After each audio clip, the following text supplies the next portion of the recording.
1 out of every 20 people in the United States identifies as lesbian, gay, bisexual, or transgender. Among the homeless youth population, it's 2 out of 5. 40% of America's homeless youth are LGBT.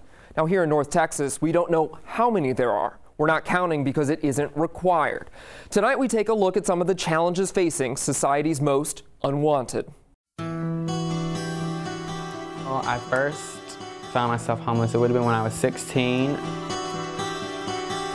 And we were just kind of walking around, freezing, shivering. Hello, is there anybody in there?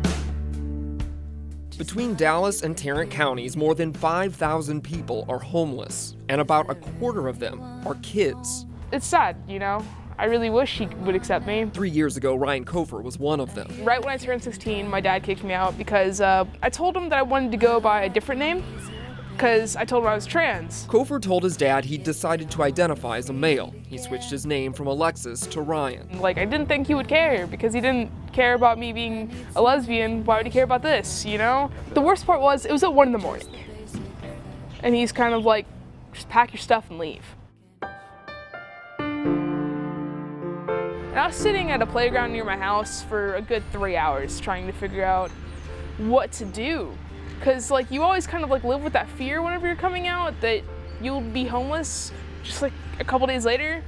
But when it happens, it's terrifying. According to a 2010 report on homeless youth in Hollywood, it's also more dangerous for LGBT youth.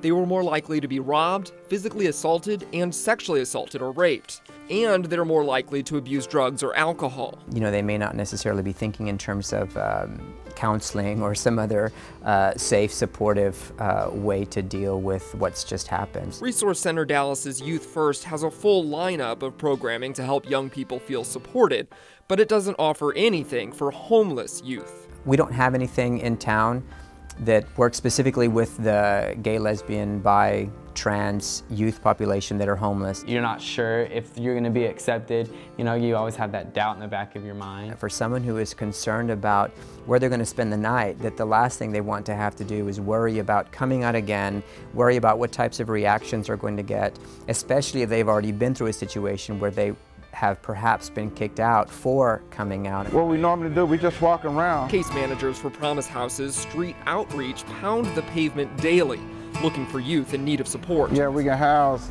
between 10 to 21, and it depends if we have space available. Have known the kiss of sorrow, doors that would not take you in.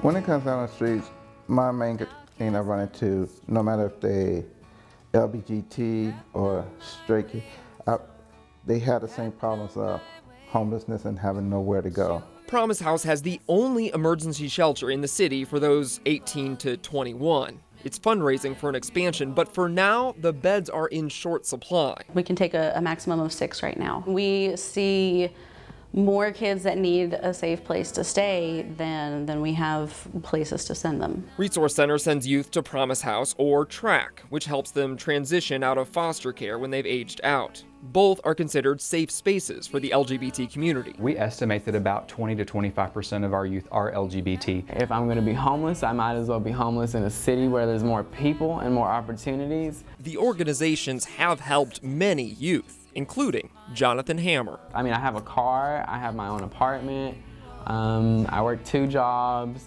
I'm in school. I mean, I feel that it's got me pretty far. Hammer says he did find acceptance in the local service providers.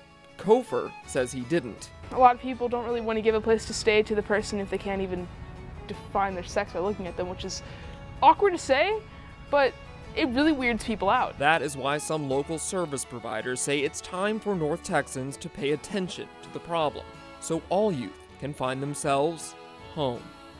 So how does that happen? First, start counting LGBT homeless youth so community leaders know how big the problem actually is.